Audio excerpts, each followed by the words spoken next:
Okay, so I think I found a fix. Well, I did find a fix for the Yamaha screens on these keyboards.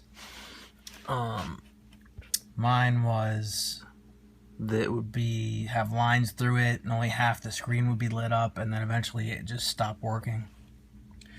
So I pulled the screen out and messed around with it, and I found that there's two connecting points here and here.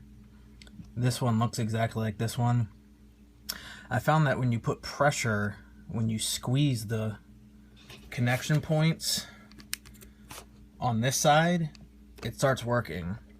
So there must be some loose connections or something. So what I did was I got one of these little paper clip things and wrapped some tape around it and clipped it under the screen and the board, and that seemed to fix it.